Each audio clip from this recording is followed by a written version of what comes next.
Assalamualaikum warahmatullahi wabarakatuh. Alhamdulillahirabbil alamin alladzi bi ni'matihi tatimmu shalihat wassalatu wassalamu ala sayyidil syadat wa ala alihi ahlil fadhili wal karamat. Asyhadu an la ilaha illallah wahdahu la syarika lah wa asyhadu anna sayyidana maulana Muhammadan abduhu wa rasuluh la nabiyya ba'dah. Allahumma salli ala sayyidina Muhammad wa ala ali sayyidina Muhammad. Assalamu alayka ya Rasulullah, assalamu alayka ya Habiballah. Rabbi shrah li sadri wa yassir li amri wa hlul 'uqdatam min lisani yafqahu qawli.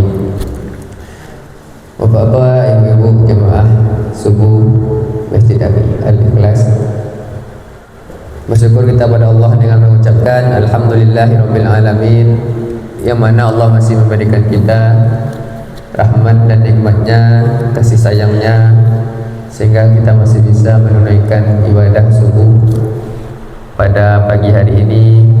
Kita lanjutkan dengan membaca hadis Nabi Muhammad SAW, sebagaimana Allah berfirman, wa man ahsanu qawlan mimman da'a ila Allah wa 'amila shalihan. Dan siapakah orang yang lebih baik perkataannya kecuali mereka yang selalu mengajak kepada jalan Allah dan mengajak untuk beramal soleh. Maka harapannya semoga dengan majelis ilmu kita pada hari ini menyebabkan turunnya rahmat Allah Subhanahu wa taala. Amin amin ya rabbal alamin. Kemudian selawat kepada Nabi Muhammad sallallahu alaihi wasallam yang merupakan uswatun hasanah, suri tauladan yang baik bagi kita semua, dan juga merupakan ikutan kita dari dunia sampai ke akhirat nantinya. Bapak ibu-ibu yang dirahmati Allah Subhanahu wa taala, sekarang kita sudah berada pada tanggal 27 Rajab 1447 Hijriah, di mana ini merupakan salah satu bulan haram di antara 4 bulan lainnya. Dan juga pada bulan ini suatu peristiwa yang sangat besar yang sudah kita ketahui, yaitu momentum Isra Mi'raj Nabi Muhammad SAW. Dan juga pada hari ini, yaitu hari yang mulia Sayyidul Ayyam, hari Jumat, di mana begitu banyak keutamaan pada hari Jumat. Di antaranya salah satunya yaitu kita disunahkan untuk membaca surah Al-Kahfi pada hari Jumat. Maka Rasulullah sampaikan, barang siapa membaca surah Al-Kahfi pada hari Jumat, maka dia akan disinari di antara 2 Jumat. Sampai Jumat yang akan datang, dia selalu dalam cahayanya Allah Subhanahu wa taala. Artinya selalu dalam lindungan Allah Subhanahu wa taala. Kemudian di hari Jumat kita juga dianjurkan untuk memperbanyak salawat. Man shalla alayya wahidan sallallahu alaihi ashiran. Mana siapa yang berselawat kepada Nabi Muhammad 1 kali, maka Allah akan memberikannya keselamatan 10 kali. Begitulah keutamaan kita berselawat, apalagi di hari Jumat. Ketiga yaitunya di hari Jumat, mari kita berbanyak berdoa. Salah satunya waktu yang mustajab untuk berdoa yaitu di hari Jumat. Lebih mustajab lagi di waktu ba'da asar. Maka ini salah satu waktu yang sangat dianjurkan untuk memperbanyak doa. Mungkin itu Bapak Ibu. Sekarang kita lanjutkan kajian kita, yaitu pada minggu ini kita akan membahas, saya dulu waktu kuliah ini Bapak Ibu ada membuat buku langsung dibimbing oleh dosen, yaitu Tunjuk Ajar Rasulullah Apa Tanda Melayu Beriman. Ini salah satu buku yang kami karang selama kuliah. Jadi kata orang, harimau mati meninggalkan belang, gajah mati meninggalkan daging, gading, manusia mati meninggalkan nama. Nah, sekarang ditambah Bapak, manusia mati meninggalkan karya. Jadi kalau kita hidup puluh tahun, kalau tidak ada karya, badan lenyap, kita pun nanti akan lupa sama orang. Kenapa imam-imam dulu, Imam Bukhari, Imam Muslim, Imam An-Nawawi, Imam Ibnu Hajar Al-Asqalani sampai sekarang masih diingat? Karena karya mereka banyak, bahkan melebihi dari umurnya. Imam An-Nawawi dengan umurnya 45 tahun, beliau bisa membuat kitab ratusan, dan sampai sekarang kitabnya masih dipelajari. Nah, itulah yang menyebabkan namanya sampai sekarang kekal, selalu diingat. Jadi saya motivasi dulu, kalau mau kita dikenang bahkan ketika adalah tiada, maka banyak-banyaklah menulis. Dan ini salah satu yang berhasil kami tulis tentang tunjuk ajar Rasulullah, langsung dibimbing oleh dosen Profesor Muhammad Ridwan Asbi. Beliau dosen ilmu hadis, orang Rohul. Jadi berkat bimbingan beliau kami berhasil menulis. Jadi saya bermaksud membedah kitab ini, buku ini, semoga bermanfaat bagi kita dan juga bisa, khususnya bagi diri saya sendiri, apa yang ditulis ini bisa dipertanggungjawabkan, bisa kita amalkan dalam kehidupan sehari-hari. Jadi buku ini Bapak, yaitu buku yang kami tulis seputar masalah kehidupan, mulai dari akidah, ibadah sosial, akhlak, dan disertai dengan hadis-hadis Rasulullah. Kurang lebih di sini ada 200 hadis lengkap dengan syarahnya.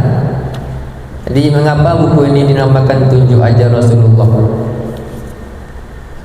Apa tanda Melayu beriman? Tunjuk ajar ini identik dengan bahasa Melayu, bahwa kita berasal dari rumpun Melayu, rumpun yang sangat besar yang tersebar di Asia Tenggara, Indonesia, Malaysia, Singapura, Thailand, Vietnam. Itu secara mayoritas adalah orang-orang yang berasal dari rumpun Melayu. Dan juga Melayu ini identik dengan Islam. Jadi kata Buya Hamka, Bapak, Melayu itu adalah Islam. Kalau hilang Islam dalam Melayu, hilang me-nya, tinggal layunya. Gitu juga Minangkabau, kata Buya Hamka. Minangkabau itu identik dengan Islam. Kalau hilang Islam dalam Minangkabau, hilang Minangnya, tinggal kabaunya. Itu ungkapan Buya Hamka bagaimana Melayu itu identik dengan Islam dari dulu. Makanya dalam istilah Minang itu juga termasuk bagian dari Melayu. Jadi ada filosofinya, adat bersandi syarak, syarak bersandi kitabullah. Dalam Melayu pun juga adat bersendikan syarak, syarak bersendikan kitabullah. Artinya setiap kebiasaan yang dari dulu sudah diamalkan dalam kehidupan Melayu itu berasal dari syarak. Syarak yaitu Al-Quran dan hadis Rasulullah. Makanya kalau ada orang yang mengatakan Melayu ini dah jauh dari Islam, itu sungguh sangat patut dipertanyakan. Dan juga ajaran-ajaran Melayu ini juga identik dengan apa yang diajarkan oleh Rasulullah. Makanya dia namakan dengan Tunjuk Ajar Rasulullah. Ada kata tunjuk, ada kata ajar. Tunjuk yaitu menampakkan. Jadi Rasulullah itu beliau bukan sekedar figur yang menyuruh, tapi juga figur yang semua kebaikan-kebaikan yang beliau sampaikan itu dimulai dari dirinya dulu, menunjukkan sifat pribadinya. Setelah itu baru ada ajar, bagaimana menyampaikan apa yang sudah beliau lakukan. Nah, pada minggu lalu kita juga telah sampaikan tentang hadis. Tunjuk ajar ini secara umum juga termasuk kepada sunnah-sunnah dan hadis Rasulullah. Hadis yaitu segala sesuatu yang disandarkan kepada Nabi Muhammad, ma'udhifa ila Nabi sallallahu alaihi wasallam min qaulin, dari perkataan au fi'lin, perbuatan, au takririn, dan ketetapan Rasulullah, au sifatin, dan juga sifat Rasulullah, khalqiyatin wa khuluqiyah, akhlak-akhlaknya, bahkan sampai bentuk postur tubuhnya, itu semua termasuk hadis. Dan juga hadis bisa dikatakan juga dengan sunnah, tapi sunnah lebih besar cakupannya, karena secara bahasa sunnah itu adalah segala bentuk perbuatan perkataan Rasulullah mulai semenjak beliau kecil sampai beliau wafat. Kalau hadis, mayoritas ulama mengatakan bahwa itu bisa dikatakan hadis ketika Rasulullah telah terpilih dan diangkat menjadi nabi. Tapi kalau sunnah, mulai dari beliau kecil sampai wafat, semua kehidupannya itu bisa dikatakan sebagai sunnah. Dan inilah juga disebut sebagai tunjuk ajar Rasulullah. Bagaimana setiap hari yang Rasulullah lewati itu semua mengandung ibrah, mengandung kebaikan-kebaikan. Dan juga Rasulullah akhlaknya yaitu merupakan akhlak Al-Quran. Maka ulama mengatakan Rasulullah itu adalah Al-Quran berjalan, karena semua akhlaknya berasal dari Al-Quran. Wa ma yantiqu 'anil hawa in huwa illa wahyu yuha. Rasulullah itu tidak berkata sesuai nafsunya, kecuali melainkan dengan wahyu yang Allah turunkan. Selain sedikit kita bahas tentang pengantar tunjuk ajar ini, Rasulullah merupakan sebagai utusan Allah yang mendapat mandat pertama kali menafsirkan wahyu dalam kehidupan manusia. Jadi kalau tidak ada Rasulullah, mungkin kita susah memahami Al-Quran Bapak-Bapak. Sebagaimana Al-Quran itu secara umum itu masih bisa dikatakan perlu penjelasan. Makanya di sini fungsi hadis yaitu sebagai tafsir Al-Quran. Rasulullah diturunkan sebagai penjelas terhadap Al-Quran. Fungsi ini mengaktualisasikan titah Allah bagi manusia dalam menggapai kemaslahatan dunia dan akhirat. Pada satu sisi menjauhkan segala yang merusak dan membahayakan. Rasulullah sebagai utusan yang menjewantahkan dalam ajaran Islam dalam bentuk tunjuk ajar risalah langit dan diformat dalam bentuk ajar membumi. Itulah. Apa bedanya tunjuk ajar Melayu dengan tunjuk ajar Rasulullah? Kalau tunjuk ajar Melayu itu adalah berbagai petuah, nasihat-nasihat yang dibuat dalam bentuk syair dan gurindam. Maka di Riau banyak kita kenal, yaitu Raja Ali Haji dengan gurindamnya 12. Nah, itu termasuk tunjuk ajar yang beliau ajarkan. Nah, jadi kalau kita lebih spesifikkan lagi, Melayu itu ada Melayu Minang, ada Melayu Riau, Melayu Delhi. Nah, kalau di Riau Melayunya lebih ciri khas lagi. Dan inilah yang akan kita bahas. Kalau tunjuk ajar Rasulullah yaitu segala yang mencakup petuah, amanah, teladan, suluh, titah dan arahan Rasulullah SAW. Itu seputar terkait tunjuk ajar. Di sini kami menuliskan yaitu ada beberapa bab. Pertama kita masuk bab akidah. Insyaallah kita bahas. Yang pertama bab akidah, kita masuk kepada hadis yang pertama, yaitu tentang syarat keimanan seorang hamba. Hadisnya an Ali radhiyallahu anhu qala, dari sahabat Ali radhiyallahu anhu. Ali yaitu merupakan sepupu Rasulullah dan juga menantu Rasulullah, istri dari Siti Fatimah. Qala Rasulullah sallallahu alaihi wasallam, Rasulullah sallallahu alaihi wasallam bersabda, la yu'minu 'abdun hatta yu'mina bi arba'in billahi wahdahu la syarikalah. Artinya, seorang hamba tidak akan beriman hingga dia mengimani 4 hal. Iman kepada Allah dan tidak menyekutukannya dengan apapun. Wa anni Rasulullah, dan aku adalah utusan Allah. Wa bil ba'tsi ba'dal maut wal qadri, dan beriman kepada hari kebangkitan atau hari kiamat, dan beriman kepada takdir. Ini adalah hadis yang membahas seputar keimanan. Ini juga hadis pendukung, di mana hadis yang Rasulullah sampaikan tentang rukun iman, ketika hadis yang berbicara tentang Islam, iman dan ihsan, yaitu iman ketika Jibril datang, akhbarni anil iman antu'minu billahi wa malaikatihi wa kutubihi wa rusulihi wal yaumil akhir wa qadrihi khairihi wa syarrihi. Di sini jelaskan bahwa keimanan seorang hamba itu dibuktikan bagaimana beliau beriman kepada Allah Subhanahu wa taala. Beriman kepada Allah yaitu meyakini bahwa salah satunya Tuhan yang berhak disembah adalah Allah Subhanahu wa taala. Tauhid memurnikan Allah secara keyakinan dan secara ibadah juga memurnikan Allah.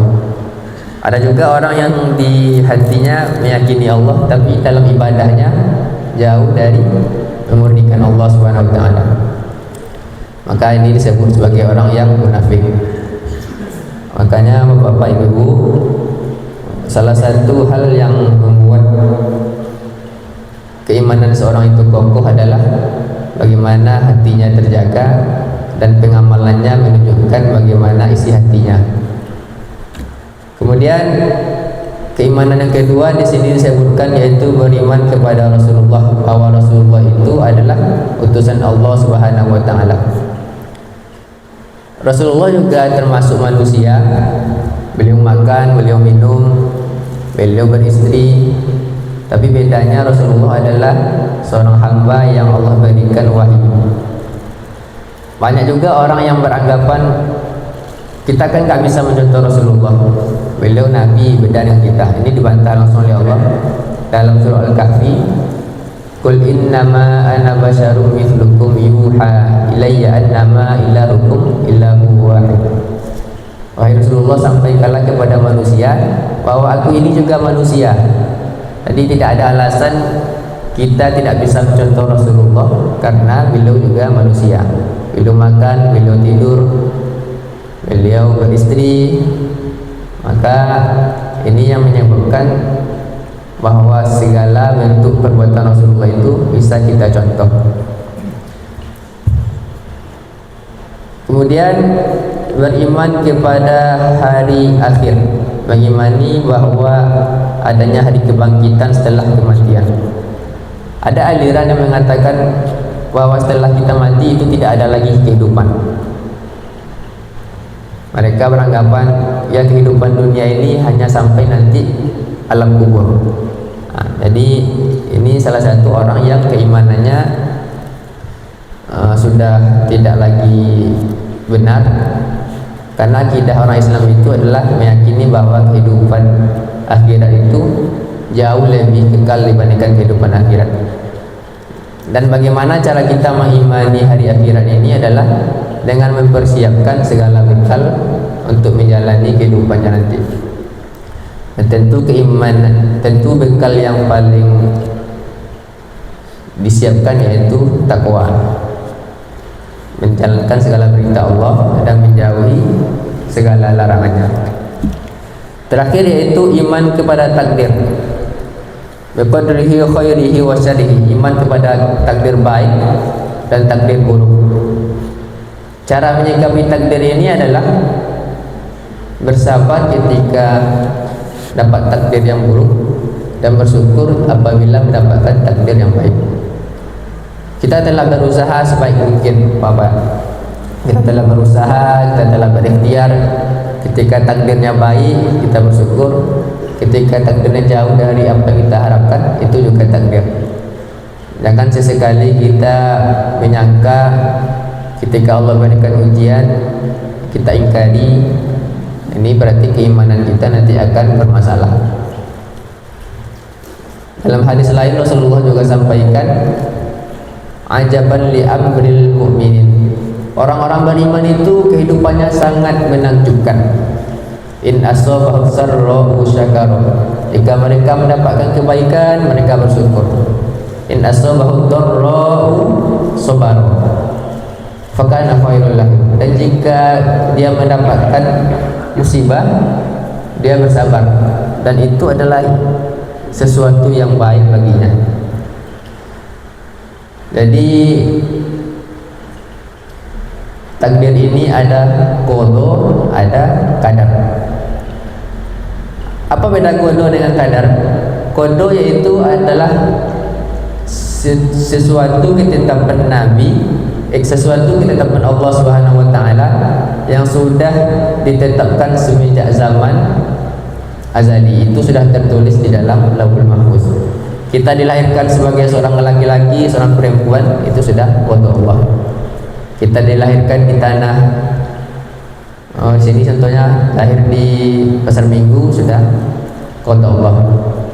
Tapi qadar adalah takdir yang Allah berikan kepada manusia setelah mereka diberikan pilihan berusaha. Apakah kita milih takdir baik, maka kita harus menjalankan sesuatu yang baik. Kalau kita ingin takdir buruk, kalau orang-orang ingin dia mendapatkan takdir buruk, dia mencuri, membunuh, berzina, itu kan pilihan. Tapi kalau kita ingin mendapatkan takdir baik, tentu kita ada ikhtiar, ada usaha untuk menggapai takdir tersebut. Inilah hadis tentang keimanan seorang hamba, di mana pemahaman hadisnya yang pertama adalah beriman kepada Allah, tidak menyekutukannya. Nah, di buku ini kami juga memberikan contoh syair-syair Gurindam tentang makna hadis tersebut. Di antara contohnya yaitu tentang beriman kepada Allah. Allah Ta'ala bersifat Esa, awalnya lagi tiada bersama. Janganlah engkau tiada percaya, baik dan jahat daripada Ia. Ingatlah badan sekalian nyawa. Allah Ta'ala Tuhan yang amat karim, tiada berbandingan di dalam dunia. Ialah yang mengasihi kepada sekalian muslim, serta dialah rahmat dan rahim, telah terlimpah kepada sekalian muslim. Ini bentuk syair yang menunjukkan dari pemahaman beriman kepada Allah Subhanahu wa taala. Kemudian beriman kepada Rasulullah Nabi Muhammad penghulu kita, ialah yang menggelar sekalian warta. Jikalau engkau tiada percaya, niscaya dimasukkan ke dalam neraka. Ini kalau ada orang yang mengingkari Rasulullah, maka berarti akidahnya telah kena, dan juga ancamannya yaitu Allah masukkan ke dalam neraka. Yang ketiga yaitu percaya kepada adanya hari akhir. Ada garis dalam peti berbuat dari kayu jati, mari sampaikan budi pekerti, semoga panen amal di akhirat nanti. Terakhir, percaya kepada qada. Seorang hamba boleh berdoa, namun kau tak berhak memaksa. Biarkan pencipta merancang seluruhnya, kau cukup berusaha serta pasrah padanya. Percayalah takdir tak pernah salah. Hadis ini diriwayatkan oleh Imam Ibnu Majah dalam kitabnya Kitab Sunan. Bapak Ibu yang dimuliakan Allah Subhanahu wa taala. Jadi satu hadis ini dapat kita pelajari. Ini hadisnya termasuk hadis sahih. Dalam ilmu hadis itu ada hadis sahih, ada hadis hasan, ada hadis dhaif. Hadis sahih yaitu hadis yang kalau dalam istilah ilmu hadis wa huwa mattasal isnaduhu, yaitu hadis yang bersambung sanadnya. Sanadnya itu dari Rasulullah turun ke sahabat, sahabat turun ke tabi'in, tabi'in turun ke tabi'in sampai kepada imam hadis yang membukukan, semua bersambung, itu baru bisa dikatakan hadis sahih. Dan ulama sepakat hadis sahih itu bisa dijadikan hujjah dan dalil. Yang kedua ada hadis hasan, hadis yang diriwayatkan oleh perawi yang hafalannya sedikit lemah dari hadis sahih. Dan ini ulama juga sepakat bahwa hadis tersebut bisa dijadikan dalil. Nah, yang jadi masalah dalam kehidupan masyarakat sekarang yaitu ketika banyak orang yang mendoifkan hadis dan juga mengatakan hadis doif itu tidak bisa dijadikan dalil dalam beramal. Imam An-Nawawi, Bapak Ibu, Imam An-Nawawi mengatakan bahwa hadis doif itu dapat dijadikan dalil apabila dalam 5 perkara. Yang pertama, tidak dalam masalah akidah. Yang kedua, hadis doif tersebut tidak menerangkan sebutan halal dan haram. Yang ketiga, hadis doif yang didukung oleh hadis sahih. Yang keempat, hadis doif itu tidak diriwayatkan oleh perawi yang berdusta. Kalau perawinya berdusta itu sudah hadisnya disebut matsruk atau mungkar. Terakhir, hadis doif itu berbicara seputar fadhailul a'mal. Jadi kalau ada hadis yang berhubungan dengan 5 tadi, tidak berkaitan dengan akidah, tidak berkaitan dengan halal haram, sampai nanti jika ada hadis yang berbicara tentang fadilah amal dan didukung oleh hadis sahih, maka ini bisa dijadikan dalil dalam beramal. Ini contohnya ada satu kitab Fadhailul Amal, itu berbicara tentang seputar fadilah amal. Situ banyak hadis. Nah, untuk memotivasi kita beramal itu bisa kita ambil hadisnya. Dan karena zaman sekarang ini Bapak, hadis ini banyak terjadi pertentangan, makanya orang awam kadang bingung. Ini hadis yang dhaif tidak boleh beramal. Ini bid'ah, kan sekarang itu banyak yang menjadi bermasalah. Dan ini perlu kita luruskan. Selagi hadis itu didukung oleh hadis lain dan juga berbicara seputar amal, maka itu bisa kita jadikan hujah. Jadi ketika kita beramal, kita ada pegangan. Tapi kalau tidak ada pegangan, ketika kita dikatakan kita berzikir jahar setelah sholat, bilang itu hadis dhaif, maka nanti kita akan bingung, maka nggak mau lagi orang berzikir. Nah, mungkin itu Bapak Ibu satu hadis yang kita bacakan. Kita lanjut sesi tanya jawab. Kalau ada pertanyaan terkait hadis yang disampaikan tadi atau pertanyaan seputar ibadah yang lain juga boleh. Sebelum kita tutup, insyaallah nanti minggu depan diisi oleh Ustaz Hakim lagi. Nah, kalau setiap minggu saya ngisi nanti bosan juga cuma. Apa boleh Pak? Silakan. Mudah-mudahan ya sesuai dengan apa yang dijelaskan tadi ya pertanyaan saya. Kan sering di khutbah Jumat itu khotib menyampaikan jangan lihat yang menyampaikan tapi lihatlah yang disampaikan. Oh iya Pak. Terus di satu sisi yang menyampaikan itu harus melaksanakan, menjadi contoh lah paling tidak. Betul. Nah, itu penjelasannya bagaimana? Perkataan yang Bapak sampaikan tadi, unzur ma qala wa la tanzur man qala. Lihatlah apa yang disampaikan, jangan lihat siapa yang menyampaikan. Itu suatu perkataan yang disampaikan oleh sahabat Rasulullah yaitu Ali, Pak. Ini itu bukan hadis. Itu suatu perkataan Ali. Dia mengatakan lihat apa yang disampaikan, jangan lihat siapa yang menyampaikan.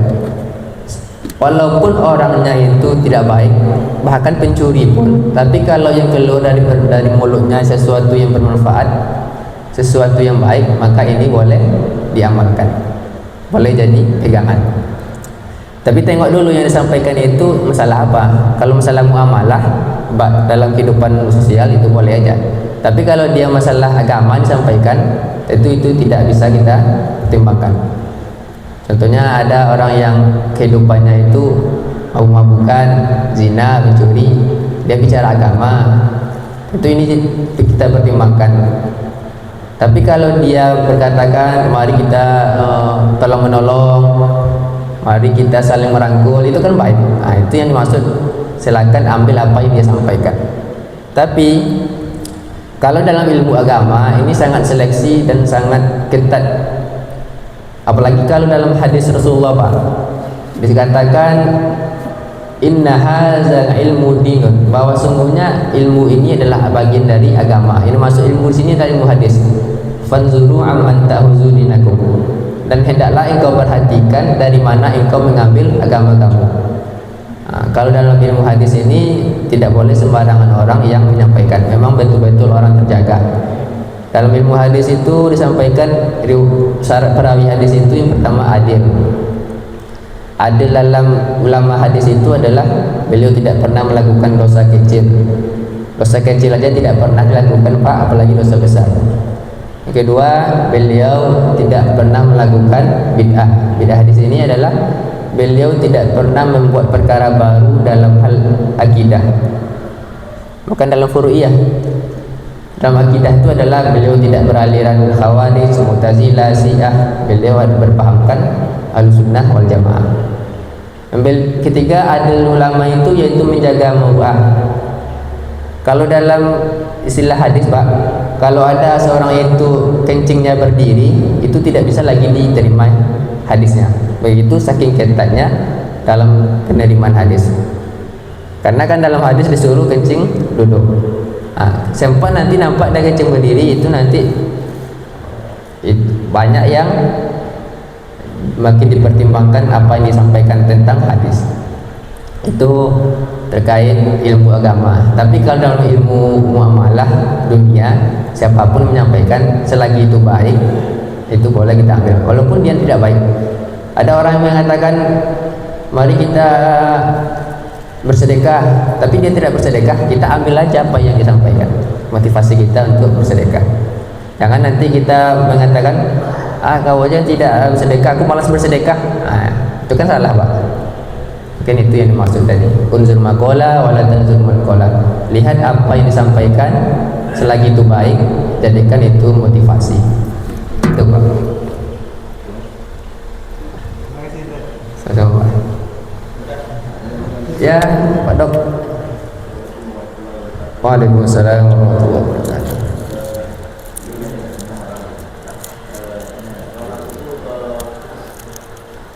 Dia mencari suatu kajian ilmu tempat yang lainnya. Apa keutamaan mencari ilmu dalam kajian agama dengan keutamaan mencari ilmu dengan hanya membaca buku sendiri? Keutamaan mengkaji ilmu agama dengan kajian dengan keutamaan mencari ilmu agama macam itu. Jadi dalam hadis Rasulullah sampaikan, thalabul ilmi faridatun ala kulli muslim. Menuntut ilmu itu wajib bagi setiap orang muslim. Dalam mahfuzat yang lain itu kan katakan utlubul ilma minal mahdi ilal lahdi. Menuntut ilmu itu wajib dari buwayan sampai ke liang lahat. Jadi dari lahir sampai kita ke dalam kubur pun semua kalau bisa bernuansa dalam thalabul ilmi, menuntut ilmu. Tentu bagaimana mencari keberkahan ilmu itu bagusnya dengan majelis. Ada pertemuan liko kayak gini Bapak, kita ada yang menyampaikan, ada mendengar, itu lebih baik supaya keberkahan ilmu itu juga dapat. Kalau dalam ilmu hadis, Imam Bukhari meriwayatkan hadis itu syaratnya yaitu antara perawi yang pertama dengan perawi yang kedua itu harus berjumpa. Contohnya saya menyampaikan hadis, nanti Bapak mendengar, itu kan berjumpa. Nanti Bapak riwayatkan sama yang lain. Ada jemaah yang tidak ada di sini, nanti Bapak sampaikan di luar. Tadi kami menerima hadis yang punya ini, itu kan bersambung. Tapi kalau ada orang mengakui dia menyampaikan sebuah hadis tapi dia tidak berjumpa, Imam Bukhari itu akan mempertimbangkan bisa jadi hadisnya itu terputus karena tidak ada perjumpaan. Itu yang pertama. Yang menuntut ilmu itu harus ada halaqah. Dan dengan zaman sekarang halaqah tersebut pun kadang juga tidak cukup. Sama macam kami kuliah mungkin belajar 2 SKS di dalam kelas, tentu ada tambahan-tambahan dengan di luar. Kita mencari referensi, kita mencari buku, mencari sumber-sumber lain. Bahkan zaman sekarang dengan canggihnya kita bisa mendengar di YouTube. Kita buka kajian siapa contohnya? Kajian Ustaz Somad, kita buka channel Ustaz Mustaqim, ada YouTube-nya, bisa kita dengarkan. Jadi antara majelis dengan media atau buku itu harus berimbang Pak Dok. Jadi kita dengarkan secara langsung kalau bisa, ya di kesempatan lain juga kita bisa baca buku. Nanti ada keseimbangan. Jangan berlebih ke membaca buku tapi kita tidak pernah hadir kajian. Itu nanti bahkan ulama mengatakan dalam sebuah ungkapan, para siapa yang tidak berguru dalam ilmu agama maka gurunya syaitan. Maka dalam beragama itu tentu harus jelas gurunya, maka harus hadir dalam kajian. Nanti untuk penunjang baru kita cari di buku, kita cari dalam channel-channel YouTube buat menambah pengetahuan. Itu Pak Dok mungkin sedikit. Nanti kalau ada ditambahkan oleh Ustaz Sakim boleh Pak, silakan.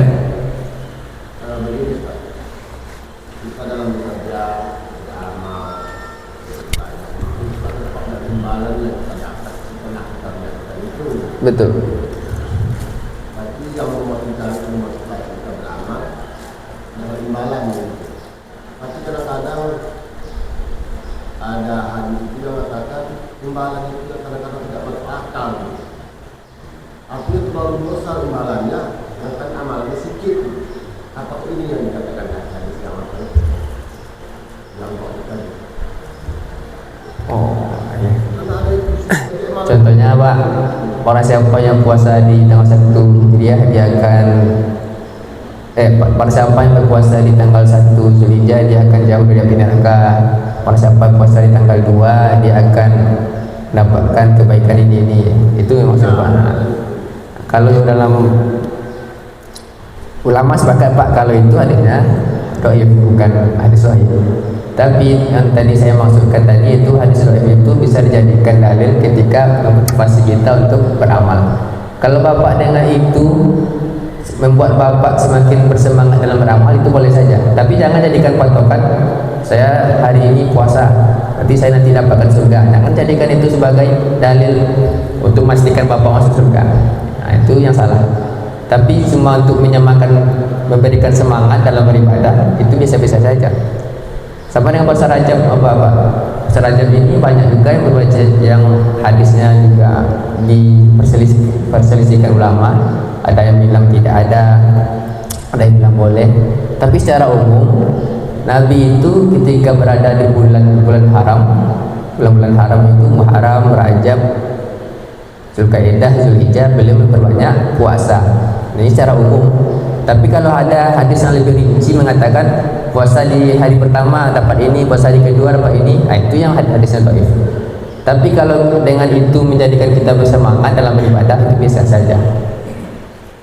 Nah itu Pak. Dan tentu kita dalam beramal itu kita mengharapkan dapat imbalan. Hal jazaa'ul ihsan illa ihsan. Bahwa kebaikan akan dibalas dengan kebaikan. Nah, itu sih Pak. Ini tambahkan. Boleh sih. Hadis palsu. Iya, hadis palsu kan. Mau tuh. Itu Pak. Ada lagi Pak yang mau ditanya?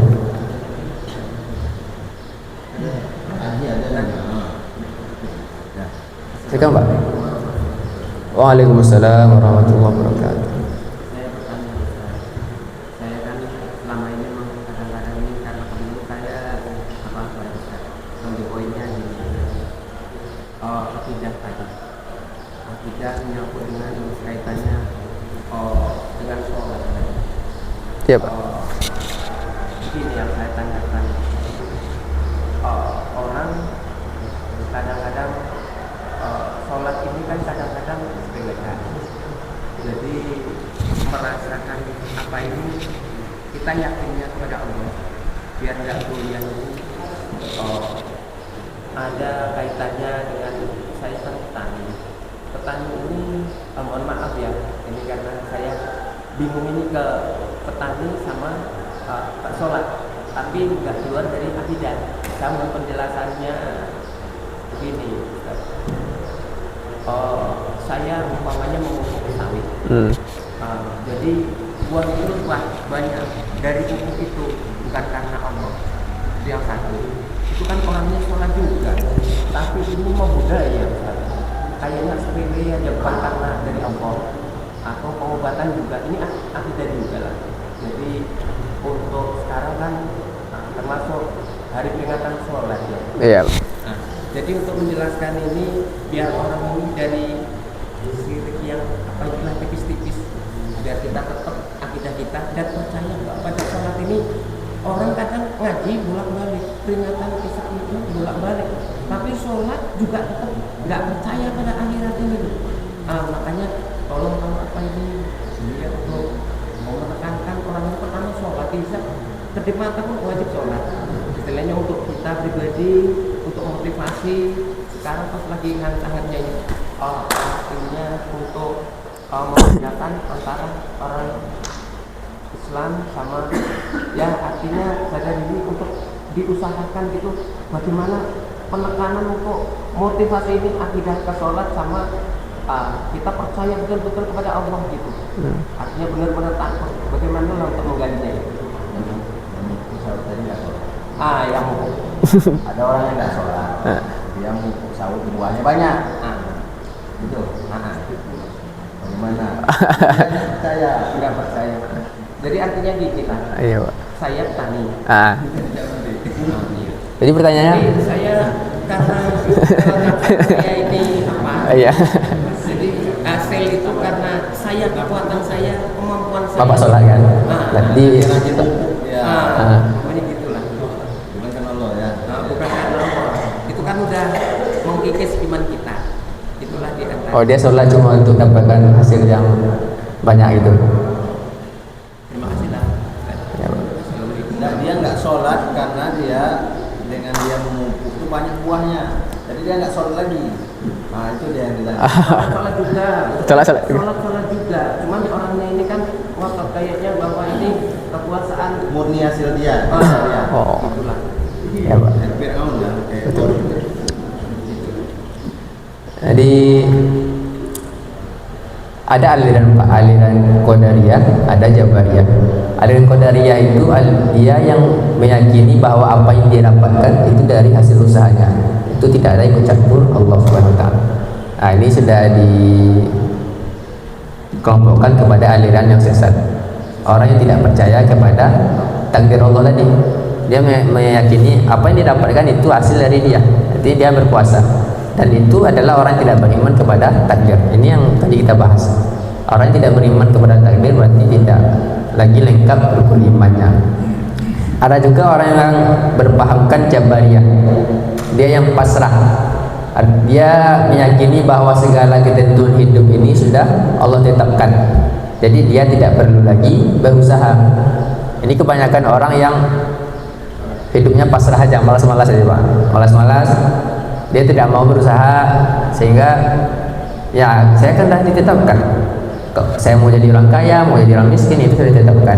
Dia tinggal santai-santai. Itu juga orang yang tidak percaya kepada takdir tadi. Nah, makanya disitulah lahir paham ahlu sunnah wal jamaah kita. Yang kita pakai sekarang ini kita ahlu sunnah wal jamaah. Kita meyakini bahwa takdir itu sejalan dengan usaha. Kita baru tahu itu takdir ketika kita telah berusaha. Di antara kuasa manusia dengan ketetapan Allah itu sejalan. Tadi saya sampaikan kalau ingin dapatkan yang baik, maka lakukan yang baik. Dan juga tadi orang yang meyakini hasil sawit itu dari usahaku. Jadi dia bahkan sampai dia tidak sholat, nah itu yang keliru, Pak. Jadi ada juga yang namanya orang beranggapan ada orang yang tidak sholat, ada orang bahkan kafir tapi hidupnya enak, hidupnya bahagia, hartanya banyak. Itu takutnya nanti dalam istilah Pak ada juga namanya istidraj. Ada orang yang Allah kasih dia berbagai kenikmatan, tapi dengan kenikmatan itu makin jauh dia dari Allah Subhanahu wa taala. Nah, kenikmatan itu dia tidak sholat, dengan kenikmatan itu dia tidak mau bersedekah, tidak mau mengeluarkan zakat, itu sudah pasti istidraj, artinya dengan itu akan membuat dia semakin jauh dari rahmat.